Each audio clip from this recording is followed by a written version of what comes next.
하나님 앞에 예수 그리스도를 소유한 우리들이 내가 아니라 예수가 살게 되는 삶을 사시기를 주님의 이름으로 축원합니다.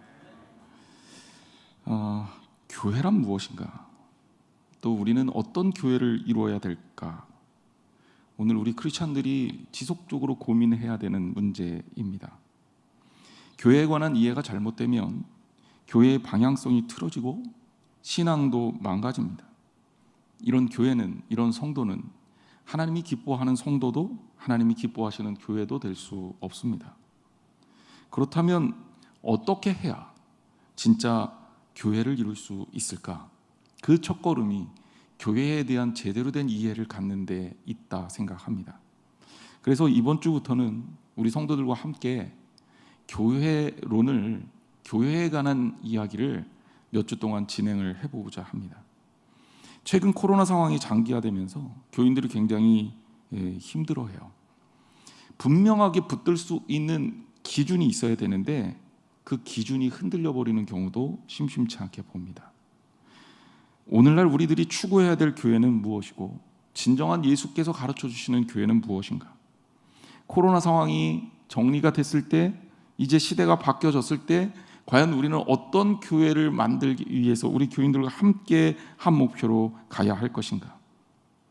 제가 목회하면서도 이런 고민들을 꾸준하게 하게 되는데, 최근에 이 교회를 이해하는 그 어떤 신학적 통찰이 많이 변화되고 있습니다. 이게 근본이 바뀌었다는 얘기가 아니라 교회가 추구해야 될 모습, 이런 것들이 바뀌어가고 있다는 거죠. 그래서 요새 물론 서구에서 나온 개념이지만 미셔널 처치라는 개념이 도입되고 있어요. 우리나라 말로 선교적 교회라는 표현을 쓰는데, 과연 그 선교적 교회라는 것은 과연 우리들에게 어떤 의미의 교회를 가르치는 건지, 또 과연 그 지향점이 어떤 의미에 서 있는 건지를 우리가 체크해 봐야겠다는 생각을 하게 됩니다.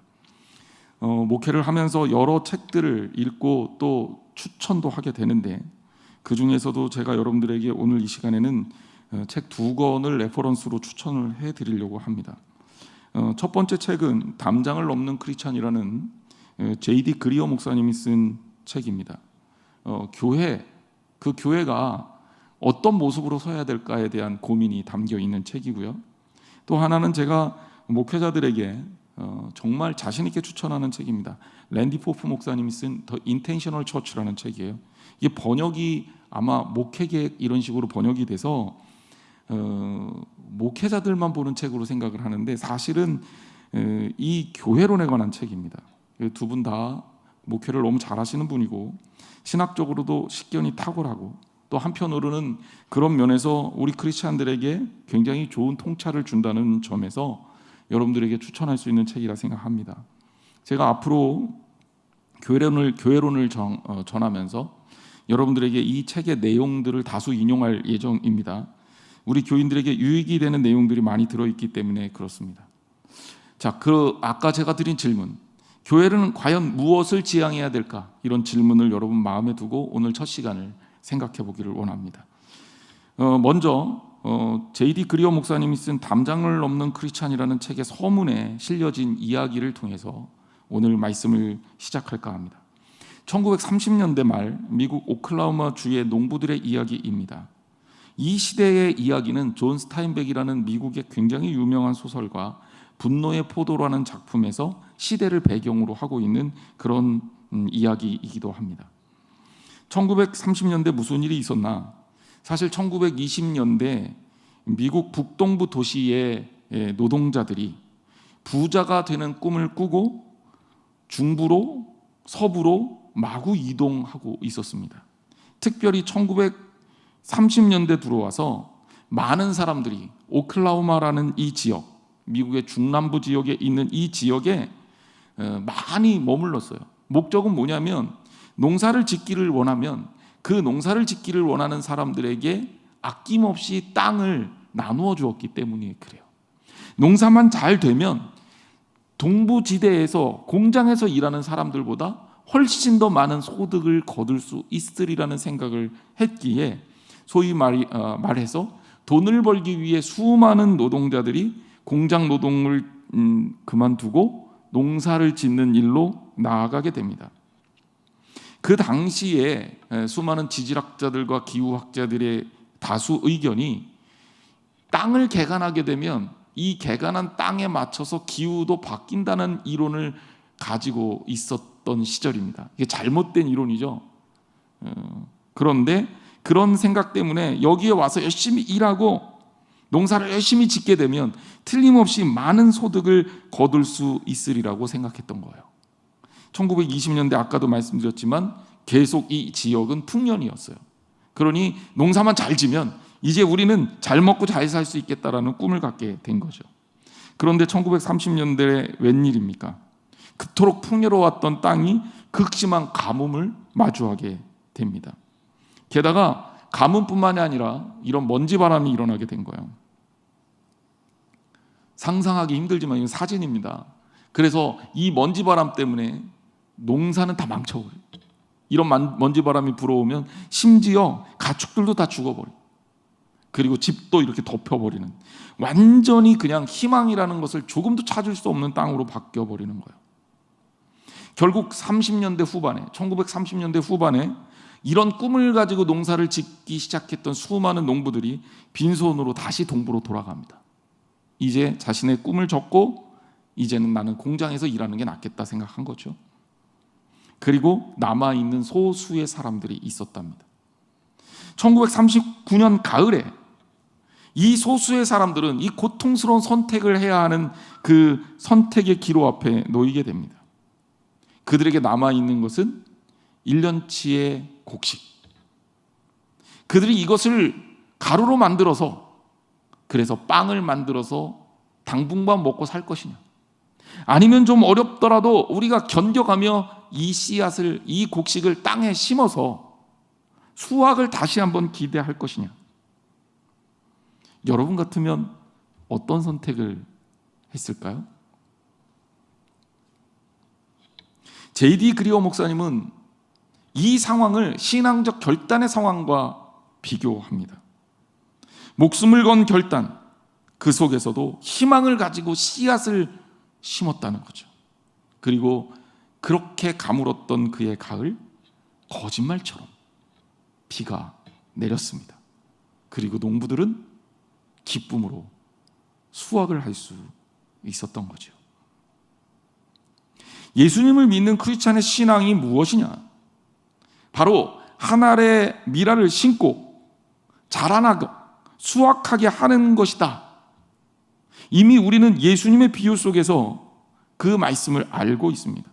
요한복음 12장 24절 말씀이죠.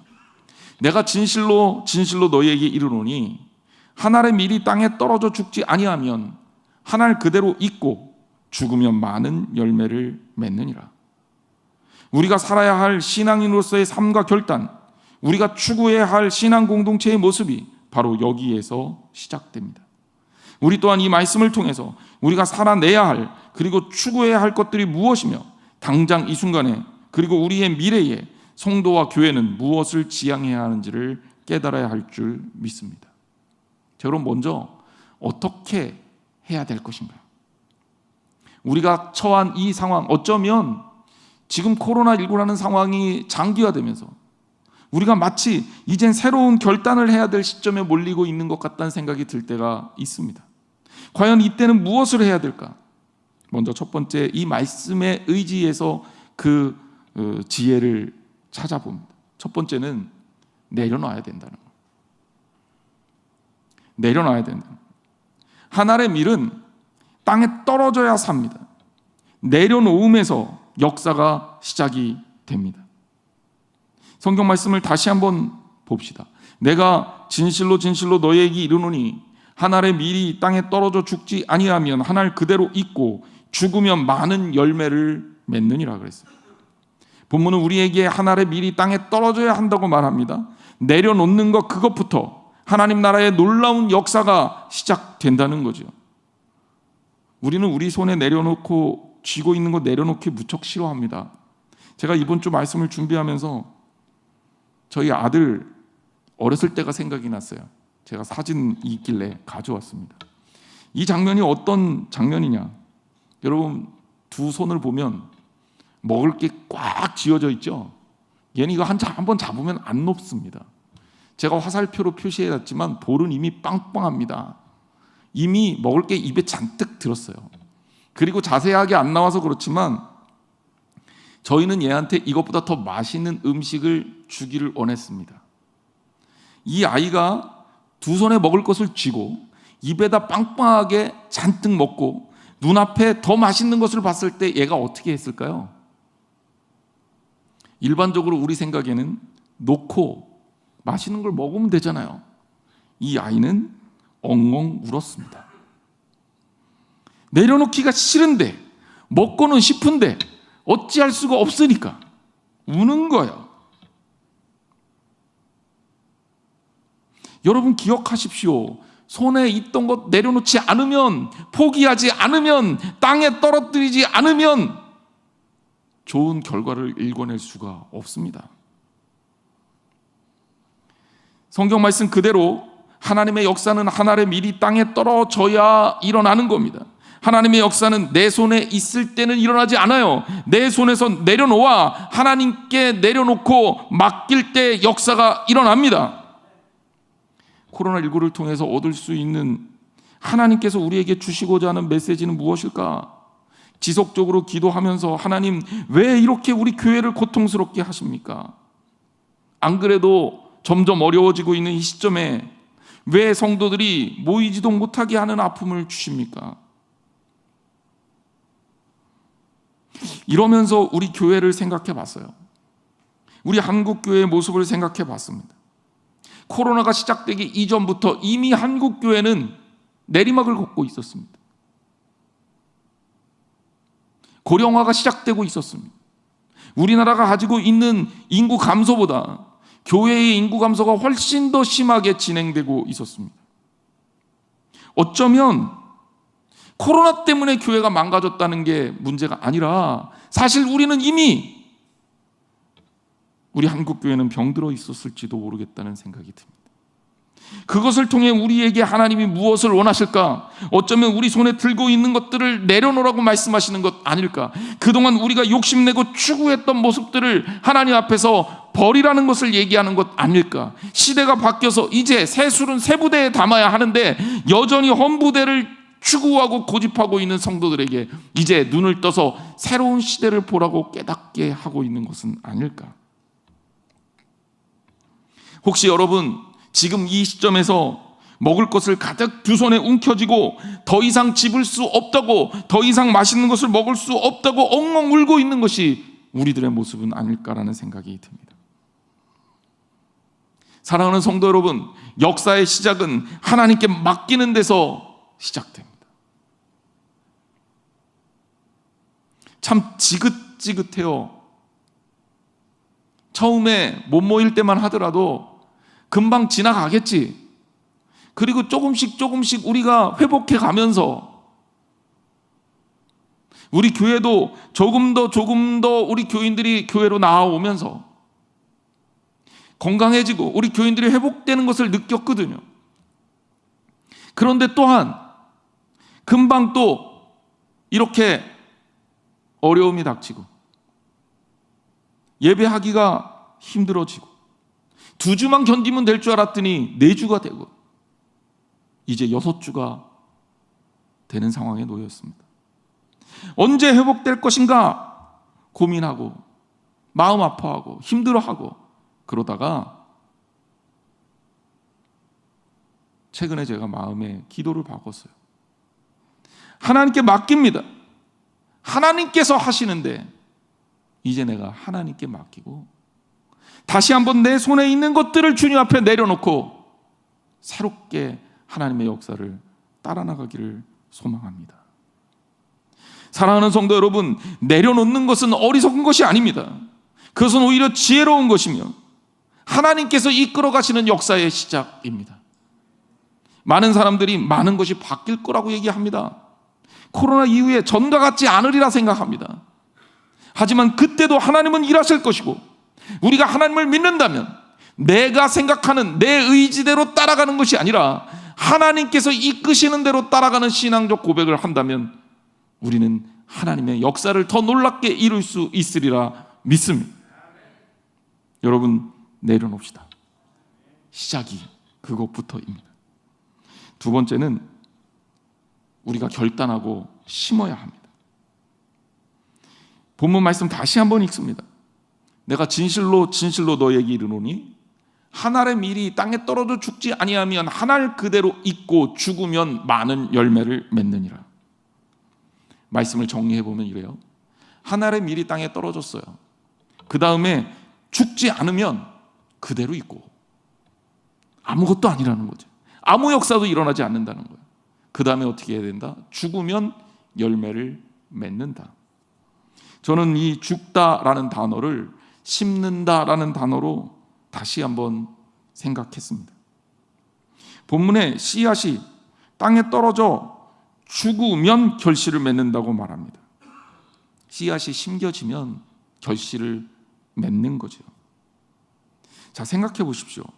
씨앗이 심겨지면 그 다음에는 엄밀한 의미에서는 내 손을 떠나는 거예요. 내가 가지고 빻아서 곡식으로 만들어 먹을 수도 없고 이것 가지고 장사를 할 수도 없어요. 그냥 심겨지면 심겨지는 순간 이제 결실을 향해서 나아갈 수밖에 없습니다. 그래서 성경은 죽는다라는 표현을 쓴 거죠.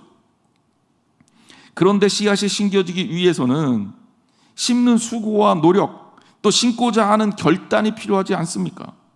그리고 심는다라는 것은 세상적 기준에서 반드시 위험이 따를 수밖에 없어요. 그렇기 때문에 이 순간에 심으려면 믿음이 필요한 겁니다. 심는 순간부터 내가 그 씨앗을 가지고 먹을 수도 장사할 수도 없기 때문이에요.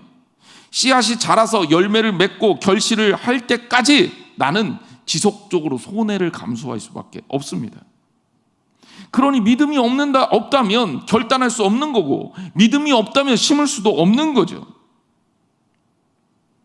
그러나 내가 미래적 결실을 믿고 오늘 할 수 있는 최선의 노력을 기울이는 것이 바로 심는 것이며, 이것은 바로 하나님과 내가 하나님 나라를 추구하는 모습 가운데 반드시 가져야 할 모습이다라는 겁니다. 생각을 해봤어요.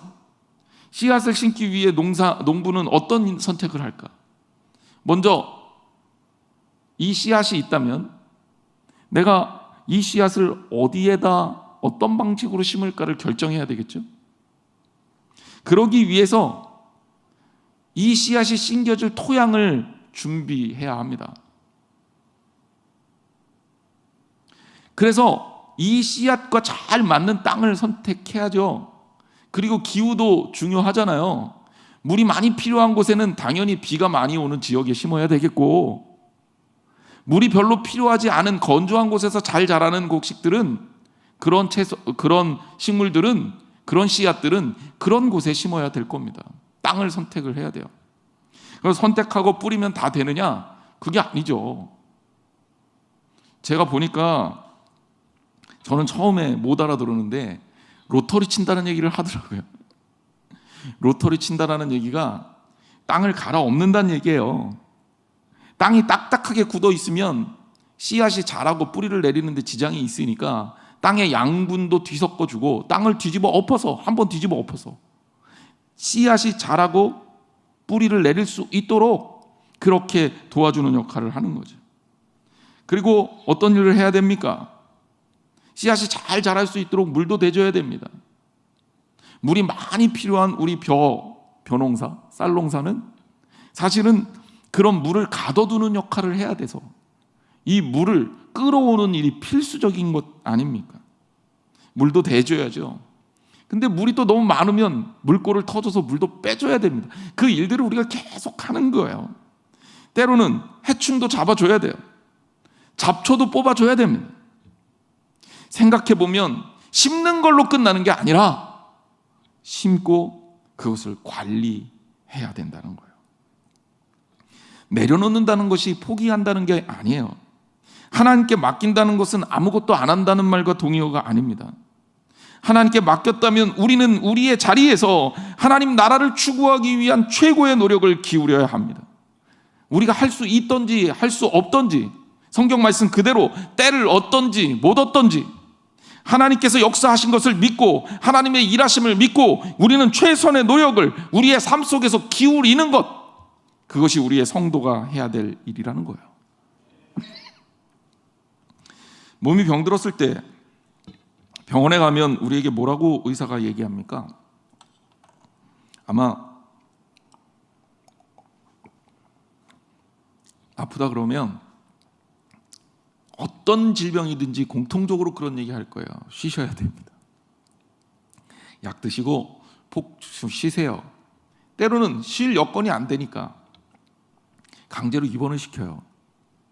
그 입원한다는 얘기는 뭐냐면 아무것도 하지 말라는 얘기예요. 주는 밥 먹고 필요한 약 처치하면서 그러면서 쉬라는 얘기예요. 어쩌면 병원에 가서 입원한다, 의사의 처치를 받는다라고 할 때 이게 마치 내려놓다라는 말과 같은 말입니다. 자, 그런데 신기하게도요, 필요한 처치를 하고 수술이 끝나고 이제는 위기를 좀 벗어나면 그 다음에 뭐 하라 그럽니까? 움직이라 그러죠.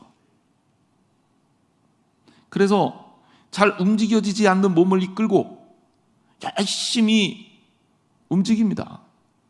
병원 복도를 왔다 갔다 보호자와 환자가 같이 움직입니다.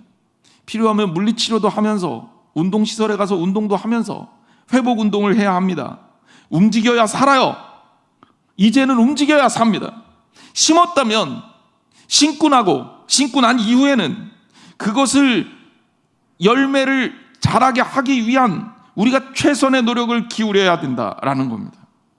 하나님은 우리를 구원하기 위해 가만히 있지 않았어요. 가장 소중한 아들을 보내셨습니다.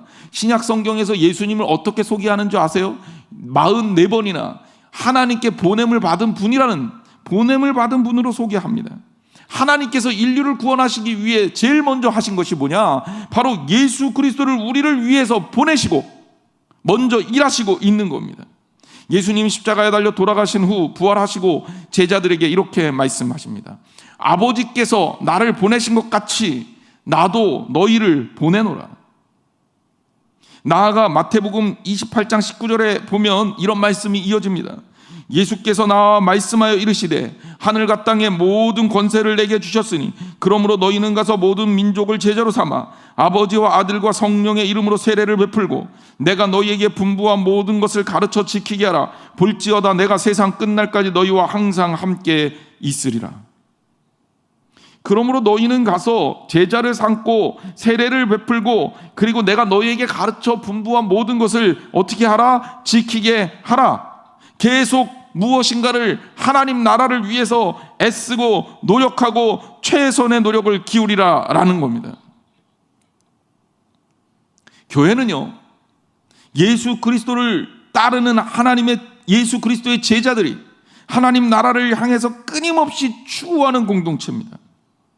아무것도 하지 않는다, 굳어있고 멈춰있다, 이건 교회가 아니에요. 끊임없이 움직이는 교회여야 합니다. 교회라는 영역 안에 멈춰 있는 게 아니라, 여기에서 가두어 있는 게 아니라 담장을 계속해서 넘어서 영향력을 행사해야 합니다. 심겨지기는 여기에 심겨졌어도 세상을 향해서 계속 줄기와 이파리들을 보내야 된다는 거예요. 물론 이것이 쉬운 일일 리가 없습니다.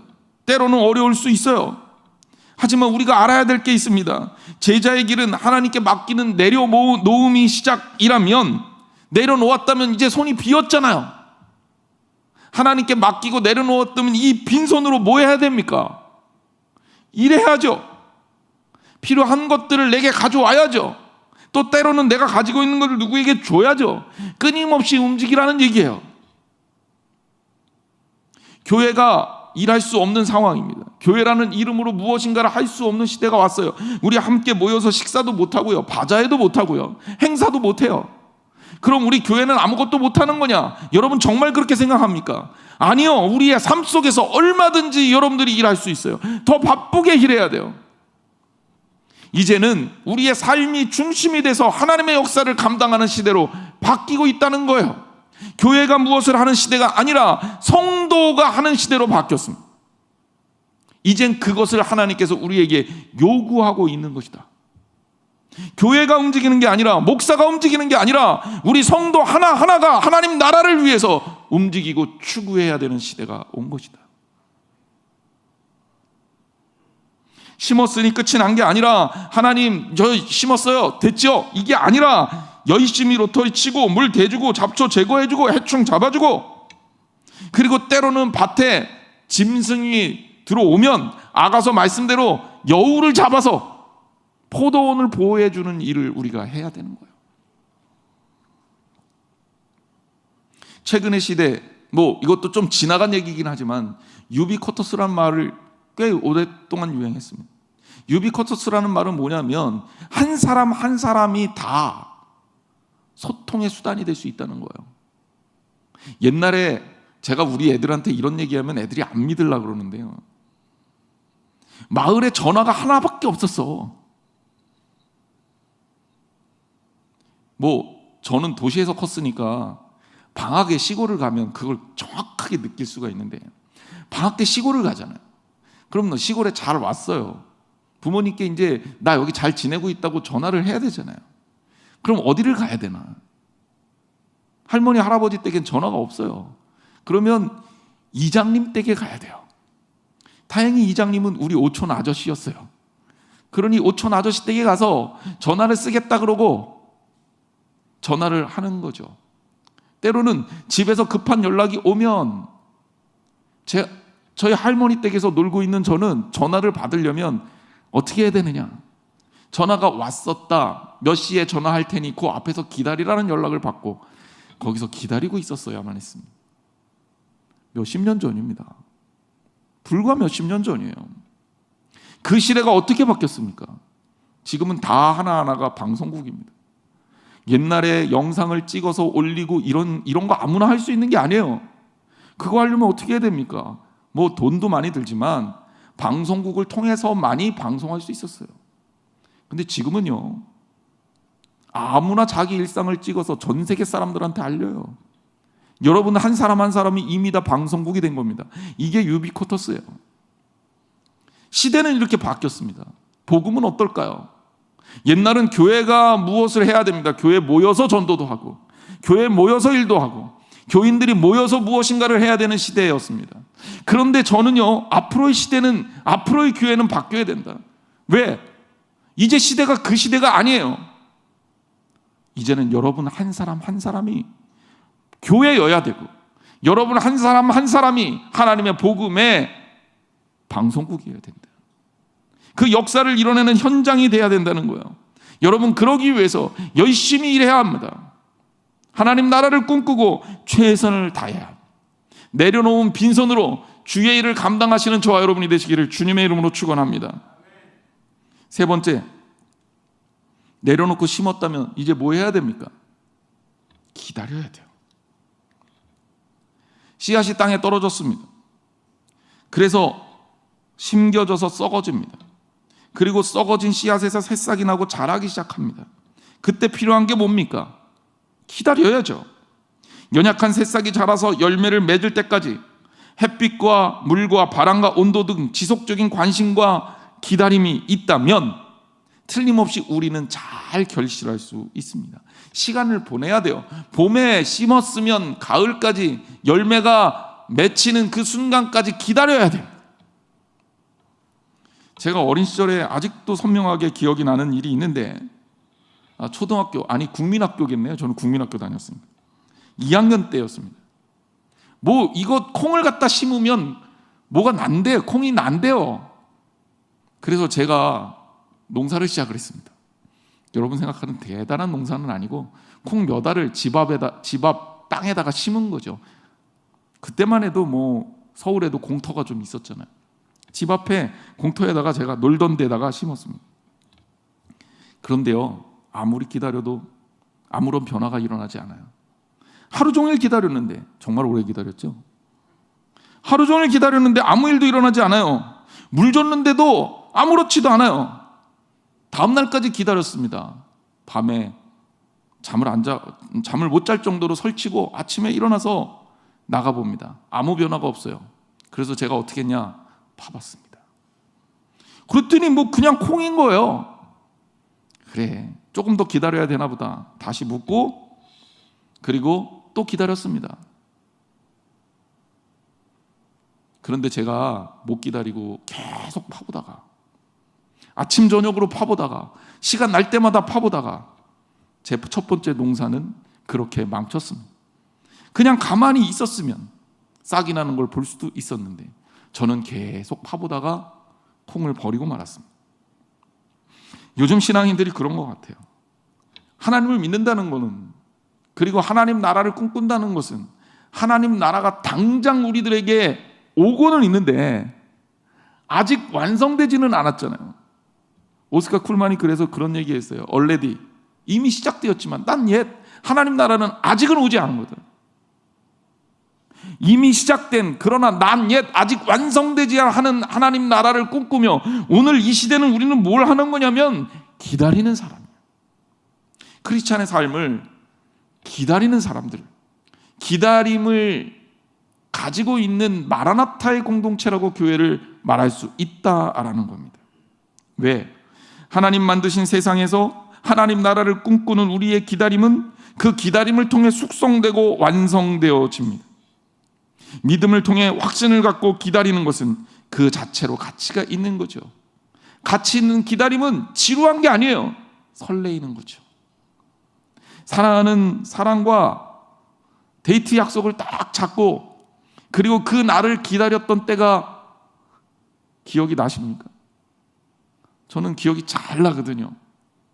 정말 그 시간 가는 그 시간들이 때로는 지루하기도 했지만 한편으로는 너무너무 설레이기도 했습니다.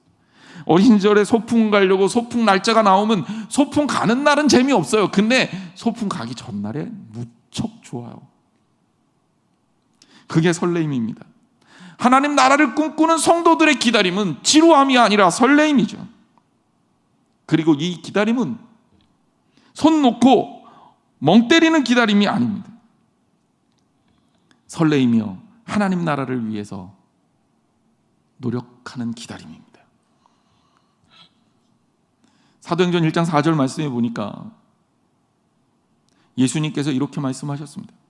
사도와 같이 모이사 저에게 분부하여 가라사대 예루살렘을 떠나지 말고 내게 들은 바 아버지의 약속하신 것을 어떻게 해라? 기다리라. 예수님께서 제자들에게 죽으시고 부활하시고 승천하신 그 예수님이 승천하시기 전에 제자들에게 무엇을 요청하셨냐? 기다려라, 기다려라. 이들은요, 예수님을, 다시 오실 예수님을, 성령님을 기다렸어요.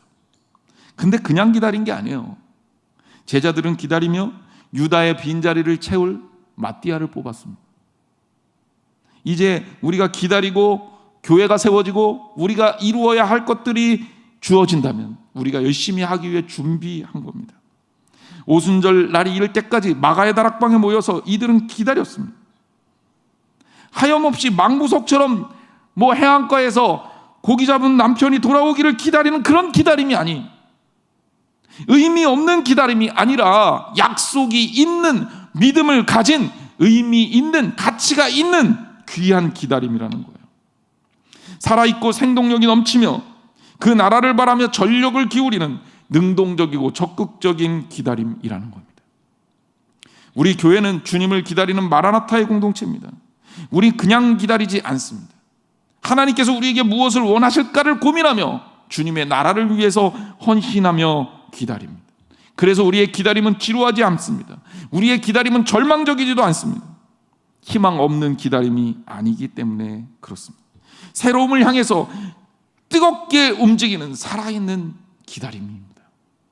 사랑하는 성도 여러분, 코로나19 시대를 맞아서 언제 끝날까? 우리 기다리고 있어요. 우리 성도들과 함께 거리두기 이런 거 하지 않고 마스크도 좀 벗고 그러면서 우리가 또 새로운 가운데 발견하게 될 그날, 정말 뜨겁게 우리가 기도하며 찬양하며 하나님 나라를 꿈꾸고 함께 수련회도 가고 여행도 가고 성지순례도 가고 그리고 여름 성경학교도 또 부흥성회도 마음껏 할 수 있는 그때를 기다립니다.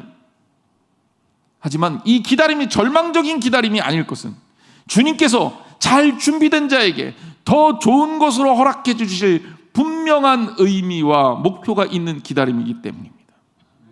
여러분, 그냥 썩게 놔두는 기다림이 아니라 성장하고 부흥할 수 있도록, 그리고 새로운 시대를 열 수 있도록 준비하며 노력하는 기다림을 이루기를 주님의 이름으로 축원합니다. 교회는 바로 이러한 역할을 하는 공동체. 내려놔야 돼요. 심어야 합니다. 눈물 흘리며 씨를 뿌리는 사람, 기쁨으로 단을 거두릴 거라 말씀하셨습니다. 단을 거두리로다 라는 그 말씀을 기억하며 심어야 합니다. 그리고 기다려야 돼요. 주님이 일하시고 계십니다. 주님의 일하심을 바라보며 여러분의 각 가정에서, 여러분의 삶에서 믿음의 실력을 더욱 키워나가고 복음을 증거하고 만나는 사람들에게 살아계신 하나님을 전하고 또 내가 하나님 앞에 쓰임받을 그 날을 꿈꾸며 더욱더 신앙적으로 든든하게 서는 저와 여러분이 되시기를 주님의 이름으로 축원합니다. 기도하겠습니다. 하나님 감사합니다. 심고 우리의 손에서 주님께 맡겨놓는 내려놓음, 이것이 먼저 있고 그 다음에 심고 그리고 심은 것이 자랄 때까지 기다리는 하나님 나라를 향한 꿈을 꿉니다. 온전한 교회로서, 아름다운 교회로서 부족했던 부분들을 고쳐 나가는 시간, 그리고 하나님 안에서 온전한 회복을 꿈꾸며 그 사역을 준비하는 시간, 이제 공동체로서의 사역이 아니라 나 개인이 하나님의 일꾼으로서 한 사람 한 사람이 믿음의 통로자로서의 역할을 하는 그런 시간으로 우리의 교회를 이끌어 주시옵소서. 연약하고 부족하지만 힘든 성도들이 잘 이겨나갈 수 있도록 도와주시고 이때일수록 더욱 주님 앞으로 돌아가서 회복되는 역사를 경험하게 하여 주옵소서. 사랑하는 성도들과 동행하시는 주 예수 그리스도를 믿으며 예수님의 이름으로 간절히 기도했습니다. 아멘.